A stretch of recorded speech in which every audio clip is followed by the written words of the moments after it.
자, 12절까지 구브로에서 전도를 했고, 그 후에 배를 타고, 그쵸? 13절, 바보항에서 배를 타고 밤빌리아라는 지역에 있는 버가라는 항에 도착을 한 거예요.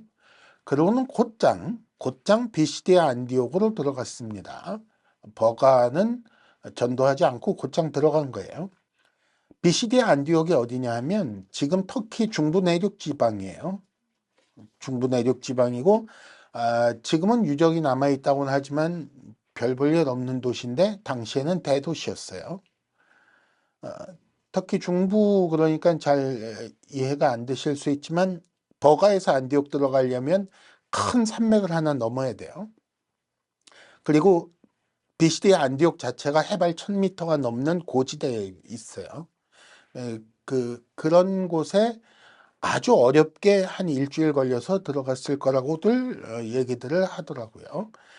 그렇게 가는 길을 누가 주도를 한 거예요?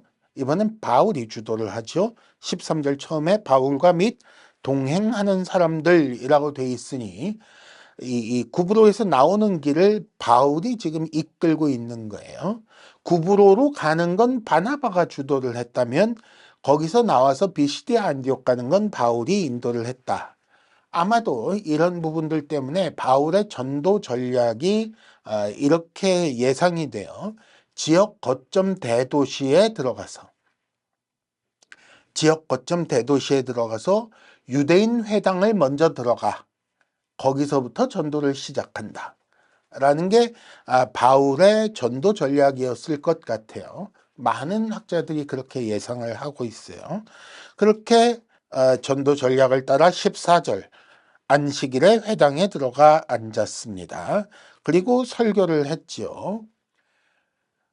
기독교가 전해지지 않은 곳에 가서 설교를 할 적에 그 설교는 어떤 내용부터 시작을 했을까? 아마 가는 곳마다 비슷한 설교를 할 수밖에 없었을 거예요.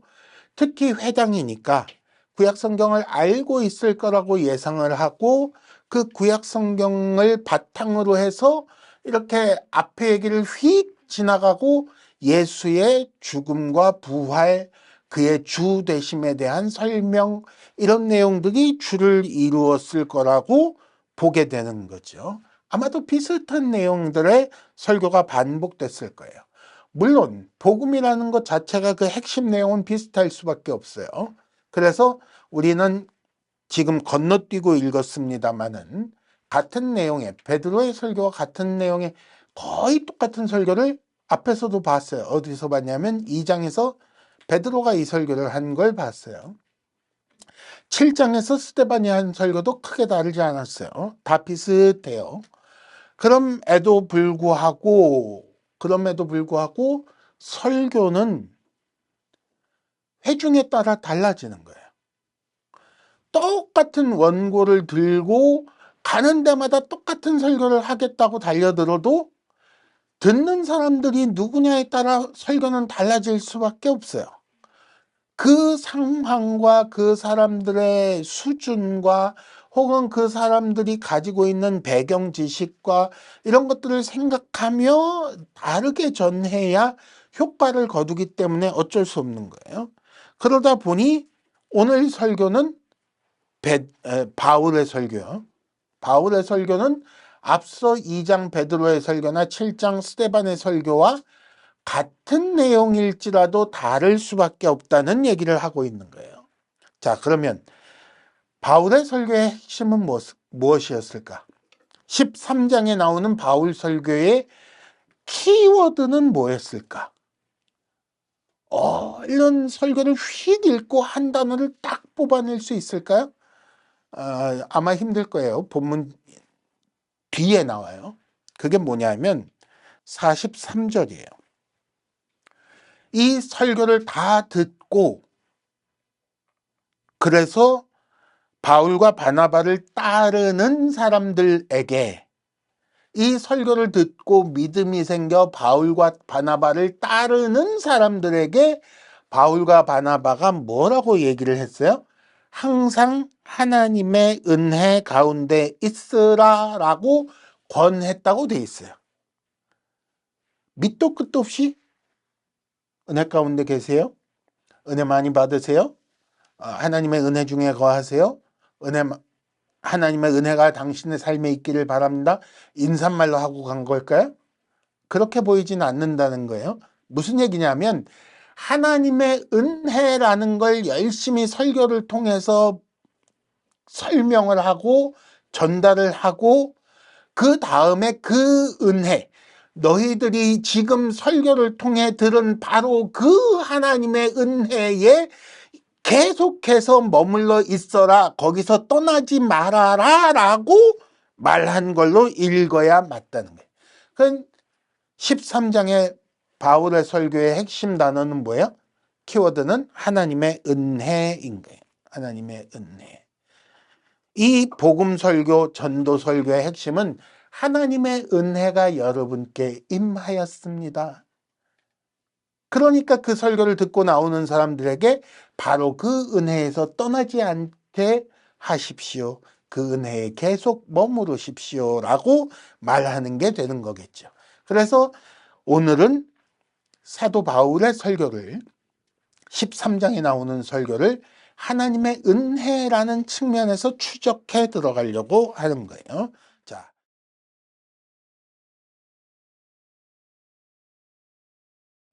자, 사도 바울의 설교 17절부터 보면 이스라엘의 역사 혹은 구약을 요약하고 있는 것처럼 보여요. 17절. 이스라엘 백성의 하나님이 우리 조상들을 택하셨습니다. 이건 창세기를 요약한 거예요. 그렇죠? 그 다음에 애굽 땅에서 나그네 된 그 백성을 인도하여 내셨습니다. 이건 출애굽기죠. 그렇죠? 그 다음에 18절 넘어와서 광야에서 40년간 소행을 참으셨습니다. 혹은 어떤 사본에 의하면 그들을 기르셨습니다 라고 되어 있는데 이 광야 40년 세월은 민수기예요. 레위기는 그 전체가 거의 역사적인 내용들은 없고 법전처럼 돼 있고 신명기도 설교기 때문에 역사상으로는 요약할 만한 게 민수기예요. 그 다음은 뭐가 있을까요? 19절 가나안 땅 7족속을 멸하사, 이건 여호수아죠. 그 다음에 20절 사사를 주셨습니다. 이건 사사기죠. 21절 왕 달라고 하니 사울을 세우셨습니다. 이건 사무엘상이에요. 그리고 22절 다윗을 왕으로 세우시고, 여전히 이건 사무엘상하고 겹치는 거지만 그 다음에 이 일을 통해 내 뜻을 이루리라 라고 하시는 거는 실제로는 어디 나타나냐 하면 사무엘상의 선지자 사무엘을 통해 이 말이 나오기는 하지만 실제로 하나님에 의해 말씀되는 건 사무엘하 7장에 다윗 언약에서 이 말씀이 나와요. 똑같은 워딩은 아니에요. 워딩은 그렇지 않은데 하나님께서 미래 계획을 다윗에게 일러주는 장면이 거기서 나오기 때문에 그래요. 그렇게 해서 사무엘상하까지 이스라엘 전반부 역사가 요약이 됐어요. 그리고 나서 23절에 예수님이 나오죠. 그러니까 22절까지가 구약 역사의 요약인 거예요. 왜? 바울은 왜 구약 역사를 요약해야만 했을까? 이게 하나님의 은혜와 무슨 상관이 있을까를 생각해 봐야 되는 거예요. 그렇죠? 이 요약된 이스라엘 역사 가운데 드러난 하나님의 하신 일, 하나님이 베푸신 은혜를 챙겨보자고요. 다시 17절. 이스라엘을 택하셨습니다. 이거보다 더 큰 은혜가 어디 있어요? 이게 하나님의 은혜라는 거예요. 이스라엘을 택하셨습니다. 애굽 땅에서 인도하였습니다. 광야에서 기르셨습니다. 가나안 땅을 주셨습니다. 사사를 주셨고 왕을 달라고 하니 왕을 주셨습니다. 라고 말하고 있는 거예요. 하나님은 어떤 분이세요? 이스라엘을 선택하시고 그 이스라엘을 왕을 주시는 데까지 길러내서 결국 하나님의 나라로 만들어내신 분인 거예요. 하나님은 왜 그렇게 하나님 나라를 만드셨을까? 하나님은 왜 하나님 나라를 만드셨을까? 왜 이스라엘을 선택하여 거기에다가 주고 은혜를 거듭 주셔서 하나님의 나라를 만드셨을까 하면 답은 뭐냐면 이를 통해 온 세상이 구원을 받게 하려고 해요. 그 얘기가 어디 나오냐면 창세기 12장 1, 2, 3절에 나와요. 창세기 12장 1, 2, 3절에 하나님께서 아브라함을 부르시면서 뭐라 그러세요? 내가 너로 큰 민족을 이루게 하겠다. 내가 네 이름이 창대하게 하겠다. 그리고 중요한 거 3절에 너로 말미암아 이 세상 사람들이 복을 받게 될 것이다. 네가 복이 될 것이다 라고 말씀을 하세요. 그렇게 하신 말씀이 왜 주어졌을까? 하나님은 왜 아브라함을 택하여 이런 약속을 하시고 그 아브라함을 통해 이루어진 민족 그 나라를 통해 세상이 복을 받을 것이라고 말씀을 하셔야만 했을까? 왜?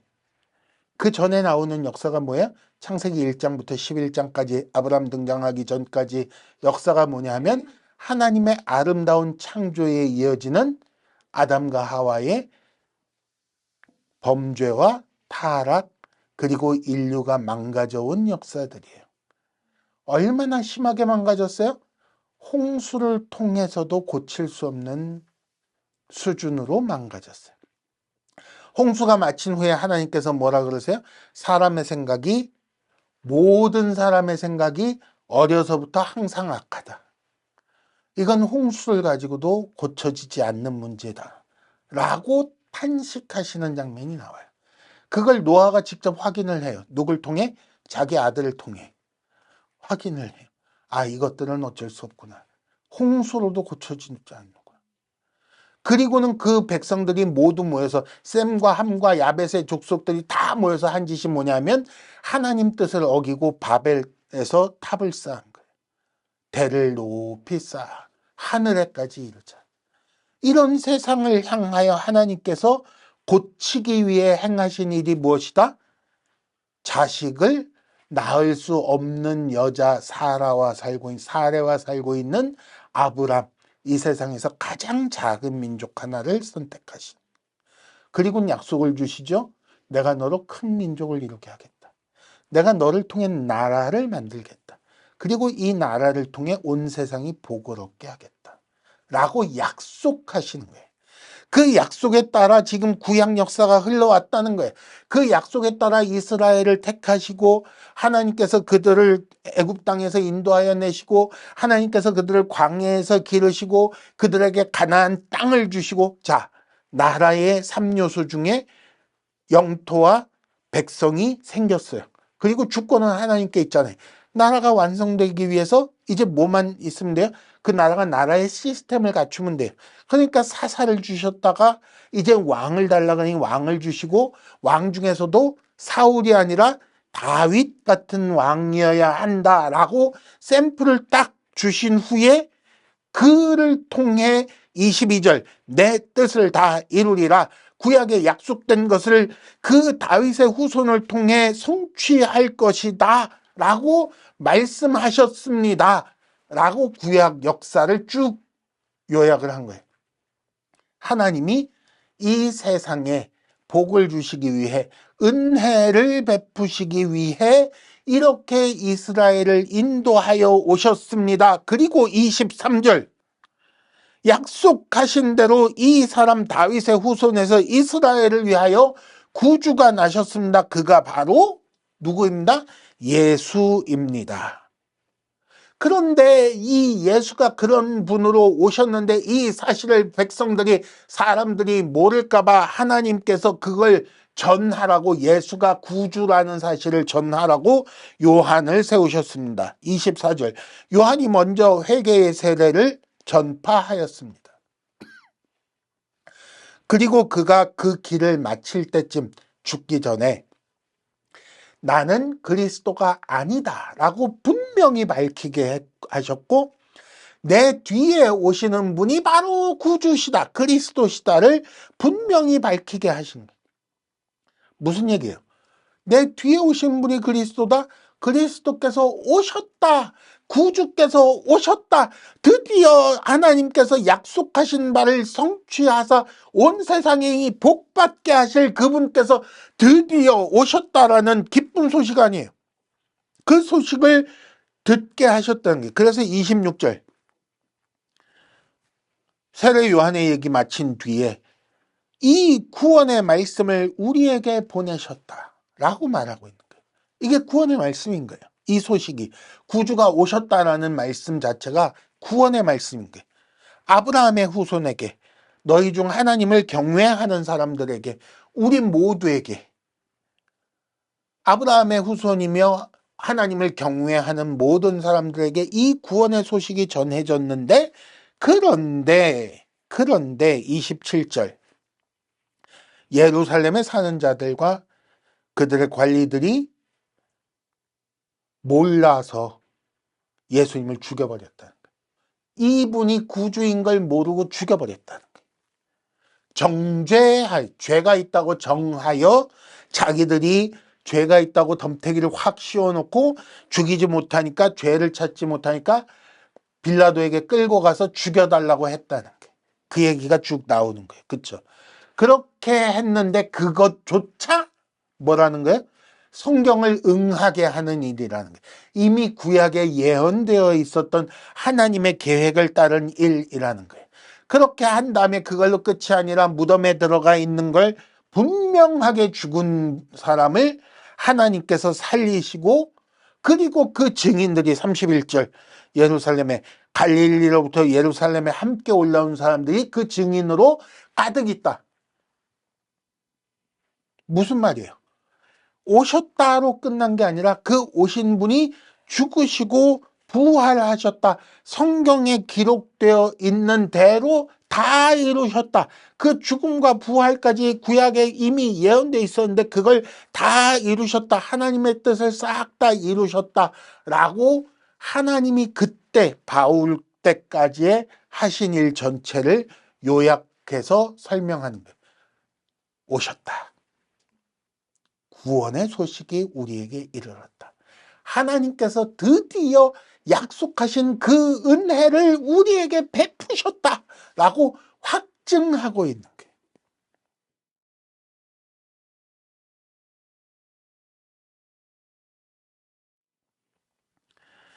그렇게 있는 사실을 설명한 후에 설교 후반부는 회중에게 특화되어 있어요. 그래서 32절 보세요. 우리도 조상들에게 주신 약속을 너희에게 전파한다. 앞에서 이 구원의 말씀을 우리에게 보내셨다라는 건 하나님께서 우리에게 보내실 때는 이 지금 듣고 있는 회중이 우리 안에 포함되어 있었어요. 그러니까 객관적인 사실을 말하는 거였고, 이번에 32절에서는 조상들에게 주신 약속을 너희에게 전파한다. 우리가 너희에게 전파한다 그랬으니까 이번엔 회중과 자기들을 나누어서 우리와 너희로 나누어서 말을 하는 거예요. 그렇죠? 근데 우리는 이미 이 일을 들었고 겪은 사람으로서 이 일을 아직 모르고 있는 너희에게 전달한다는 거예요. 그러니까 회중 특화적인 부분으로 넘어간 거지요. 모든 사람 중에, 그런데 예루살렘에 사는 자들과 그 관리들은 거절했던 그 소식을, 조상들에게 주신 약속이 성취되었고 하나님께서 은혜를 주셨는데 그들이 거절한 바로 그 소식을 이제 너희에게 전파한다 라고 말하는 거예요. 이 말이 무슨 말이 되는 거예요? 너희는 어쩔래? 너희는 어쩔래? 라는 말로 넘어가고 있는 거예요. 그렇죠? 도전하고 있는 거예요. 뭘 도전하고 있느냐? 설명부터 하죠. 하나님께서 예수를 일으켜서 이 약속을 이루셨다. 33절. 무슨 약속? 근데 하나님께서 일으키신 예수는 첫째, 시편 2편 7절에 하나님의 아들, 너는 내 아들이라 라고 하신 말씀을 이루신 것이고, 34절 썩음을 당하지 않는다 라고 하신 것, 이사야 55장 3절, 그 다음에 35절에 시편에 주의 거룩한 자로 썩음을 당하게 하지 않는다 라는 것, 시편 16편 10절 이렇게 말씀하시는, 하나님께서 아들을 세우시고 그 아들로 썩음을 당하지 않게 하신다고 분명히 말씀하셨는데, 그 말을 전한 다윗은 섬기다 잠들어 썩음을 당하지 않았느냐. 이거 베드로도 한 말 그대로예요. 그리고는 37절 하나님께서 살리신 이는 썩음을 당하지 아니하였다. 그가 누구냐? 예수다. 즉 예수의 죽음과 부활을 통해 하나님께서 말씀하신 그분이 바로 이 예수고, 그러므로 이 예수는 하나님의 아들이다라고 증명하고 있는 거예요. 그분이 이미 보내신 구원의 말씀, 조상들에게 주신 약속, 그 은혜에 대한 약속을 성취하신 바로 그분이다. 그러니 38절 이제 두 가지 중에 고르라는 거예요.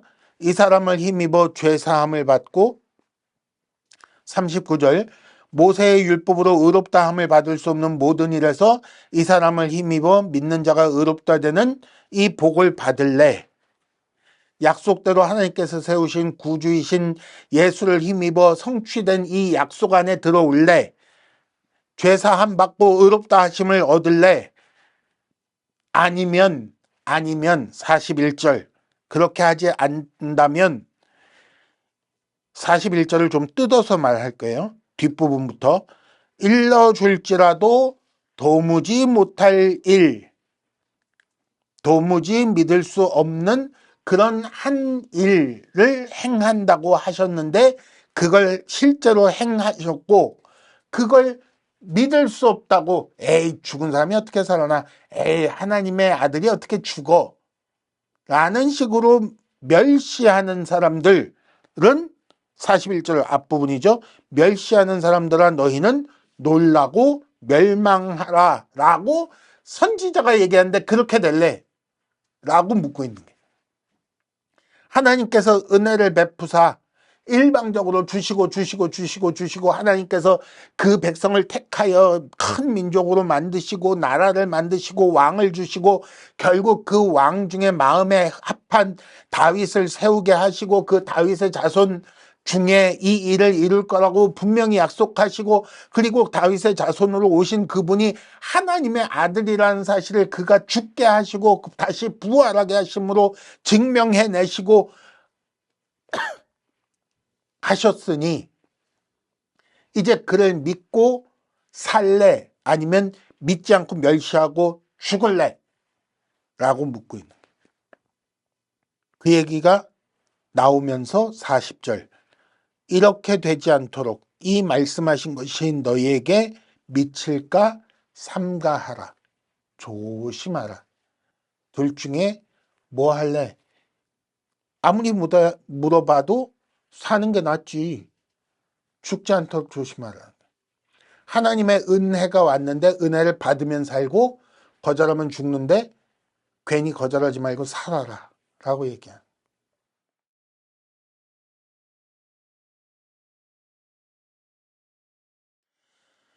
이 구원의 말씀 자체가 하나님의 은혜이고 선물인 거예요. 받아들이는 자에게는 기쁨이 되는 거죠. 그러니까 설교를 듣고 나서 42절 다음 한 시기로도 이 말씀을 하라. 얼마나 듣기 좋았으면 또 듣고 싶다 그랬겠어요. 그렇죠? 43절 따르게 되는 거예요. 그렇게 되면 이 따르는 사람들에게 해줄 말이 뭐가 있어요? 이 은혜에 머무르라. 항상 하나님의 은혜 가운데 있으라. 너희가 들은 이 말씀이 참이니 이걸 잊지 말아라. 하나님의 은혜 가운데 계속 머물러라. 이 신앙을 떠나지 말아라. 라고 말할 수밖에 없는 건 아니겠어요. 그래서 43절이 나오고 있는 게 하나님의 은혜 가운데 있으라. 무슨 뜻이에요? 약속대로 세우신 하나님의 아들 예수, 그를 통해 나타난 하나님의 은혜, 하나님께서 주신다고 약속하신 그 복이 이루어졌다는 이 기쁜 소식을 믿는 그 안에 계속 있어라. 약속하신 바로 그 하나님의 아들 구주, 하나님께서 친히 증거하신 그분을 힘입어 죄 사함 받고 의롭다 하심을 받는 그 상태에 계속하여 머물러 있어라라고 권한다는 게, 은혜 중에 있으라고 권한다. 그런데 이렇게 말하면 다 듣고 그렇구나, 은혜를 받아야지, 멸망하면 안 되지. 이러고 다 믿어요? 45절. 유대인들이 사도 바울의 말씀을 듣겠다고 몰려온 사람들 때문에 시기가 가득하여 바울이 말한 바를 반박하고 비방하는 거예요. 뭐 때문에 그랬다고요? 시기 때문에 그랬다니까요. 바울의 말이 잘못되어서 틀린 말이기 때문에, 악한 거짓말이기 때문에 반박하고 비방하는 게 아니에요. 다른 것 때문에, 시기심 때문에, 바울의 인기가 높아지는 것 같으니까 시기심 때문에. 원래 자기 인기도 아닌데, 그렇잖아요. 원래 자기가 누리던 인기를 뺏긴 것도 아닌데, 그까지 인기 때문에 시기심이 나서 뭘 한다고요? 바울의 말을 비방하고 반박하려고 달려들었다는 거예요. 얼마나 한심한 짓이냐면, 네가 인기 끄는 거를 보느니 차라리 내가 지옥에 가겠다가 돼버린 거잖아요. 그쵸? 세상에 이런 바보가 어디 있어요. 근데 그 짓을 하고 있는 거예요. 자기들이 지옥에 가는 길을 선택하겠다는 거예요. 단지 시기의 감정 때문에. 그것 때문에 구원의 말씀을 거절하고 있는 거예요. 그래서 사도 바울이 뭐라 그래요? 에이, 그러지 말고 다시 생각해봐. 그러지 말고 다시 생각해봐. 한 번만 더 들어봐. 이러고 징징징징 거리지 않았어요. 46절. 너희가 그것을 버리고 영생을 얻기에 합당하지 않은 자로 자처하니 우리가 이방인에게로 가겠다. 주께서 이미 너를 이방의 빛으로 삼아 땅끝까지 구원하겠다고 말씀하셨다. 우리는 갈 데가 많다. 너 아니라도 살리러 갈 사람이 많으니 듣기 싫으면 말어. 어마어마한 말을 하고 있는 거예요. 왜 누구는 기뻐하며 받고 누구는 시기하고 비방하죠? 48절. 영생을 주시기로 작정된 자는 다 믿더라. 누가 작정했어요? 바울이? 아니요. 하나님이 작정했어요. 은혜 주시는 하나님께서 은혜 받을 사람을 미리 정했다고요.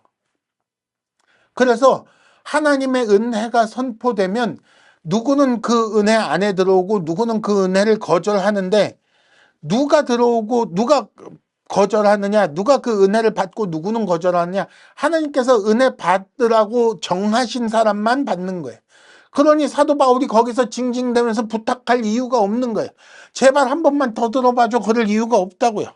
반박하면, 비방하면 발에 티끌을 털고 가면 되는 거야. 그 사람 말고도 전할 때가 많다는 거예요. 전하는 사람은 누가 하나님의 작정 안에 있는지 몰라요. 그러니까 어떻게 해야 돼요? 이 사람을 힘입어 죄 사함을 받으라. 이 사람을 힘입어 믿는 자는 의롭다 하심을 얻으니 그 의롭다 하심을 얻으라. 이걸 거역하면, 멸시하면 멸망하게 되니 조심하라 라고 얘기를 한 후에 자기 스스로 멸망의 길을 선택하면 어쩔 수 없는 거야. 믿고 따르면 어떻게 해야 돼요? 네가 믿고 따르기로 결정한 이 은혜 안에 항상 있으라고 권하는 거예요. 믿는 자에게는 이 은혜 안에 항상 있으라 권하고, 믿지 않는 자에게는 네가 스스로 은혜를 걷어차버렸으니 어쩔 수가 없구나 그러는 거예요. 복음이 선명하면 선명할수록 신자와 불신자가 선명하게 나뉘어요. 누가 들어도 좋은 말 하면 그건 복음이 아니에요. 그냥 그런가 보다, 좋은 말 하는가 보다, 그건 복음이 아니에요. 선명한 복음을 전하면 믿는 자와 안 믿는 자가 선명하게 나뉘어요. 그때 안 믿는 사람들이 생긴다고, 비방하고 박해하는 사람들이 생긴다고 신경 쓸 필요가 있다 없다? 없다니까요. 그 하나님이 원래 그렇게 작정하신 대로 일이 흘러가는 거예요. 복음을 전하는 사람 편에서는 그 복음에 대한 반대가, 비방이 자기를 향한 반대와 비방이 아니라는 것을 생각해야 되는 것이고, 그 반대하고 비방하는 자가 스스로 이 은혜에 합당하지 않은 자로 자처하고 있는 것일 뿐, 하나님의 말씀을 받은 자들은 기뻐하며 성령 충만하게 되는 것이 맞는 거예요. 이게 바울이 비시디아 안디옥에서 말씀을 전했을 때 일어난 일을 통해 우리가 읽을 수 있는 내용이에요.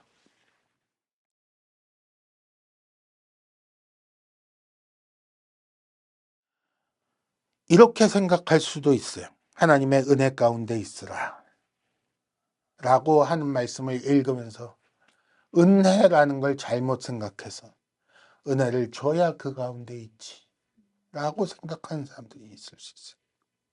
하나님의 은혜 가운데 있으라 그러면 내가 어떻게 해서 하나님의 은혜를 더 땡겨올까 생각하는 사람들이 있어요.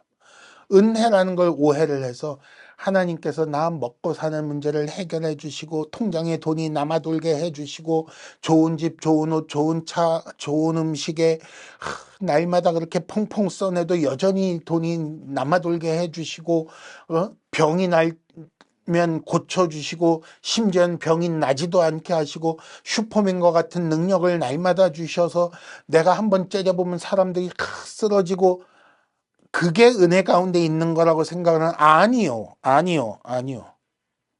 하나님은 이미 구원의 말씀을 우리에게 주셨고 지금도 전파되고 있는 중인데 그걸 믿으면 은혜 안에 있는 것이고 만약에 그 생명의 구원의 말씀을 거절하면 멸망하는 거예요. 그러니 전도할 때에 이 선택을 하게끔 권하는 것이고 제발 살아라 라고 얘기하는 것이지만 그럼에도 불구하고 전도는 부탁이 아닌 거예요. 전도는 부탁이 아닌 거예요. 내가 선물을 주면서 왜 굽신거려야 돼요? 받기 싫으면 말아라. 그럼 너 아니어도 선물 받을 사람 많은데 가면 되는 거지. 그러면 이미 이 선물을 받아 은혜 안에 있는 사람들끼리는 어떻게 이 말씀을 적용하면 좋을까요? 우리는 서로가 서로를 향하여 은혜 가운데 있읍시다. 은혜 가운데 계십시오라고 권하는 사람들인 거예요. 그렇죠? 우리는 서로가 서로를 향하여 이 믿음의 도리를 떠나지 마십시오라고 권하는 사람들이 돼야 되는 거예요. 사람을 거짓말하고 상처 입혀서 이 믿음의 도리에서 떠나게 만들지 말고 이 믿음의 도리에 이 은혜 가운데 있도록 그를 돕고 그에게 권하고 하는 일이 우리 사이에 믿는 자들 사이에서 있어야 하는 일인 거예요.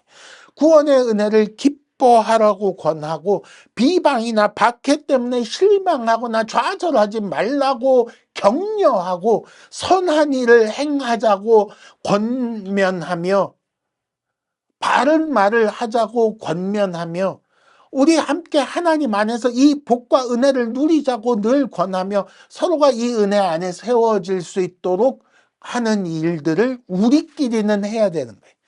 자, 그러면 합쳐봅시다. 우리는 언제 어디서 누구를 만나든 그 사람이 믿는 사람이든 안 믿는 사람이든 우리가 해야 하는 것은 무엇이다? 하나님의 은혜 가운데 있도록 상대방을 권하는 일이 우리의 할 일이다. 이미 은혜 안에 있는 자들은 그 은혜에서 벗어나지 않도록 이 은혜 안에 와 있지 않은 자들에게는 이 은혜를 받아들일 수 있도록 권하는 일들을 하는 것이 우리의 삶이다. 그러므로 어떻게 해야 된다? 이 은혜에 있는 자로서의 삶을 보여줘야지. 내가 이 은혜 가운데 있음을 날마다 언제나 어디서든 누구를 만나든 보여주어 우리를 만나는 사람들이 이 은혜 가운데 있을 수 있도록 해야 하는 것입니다.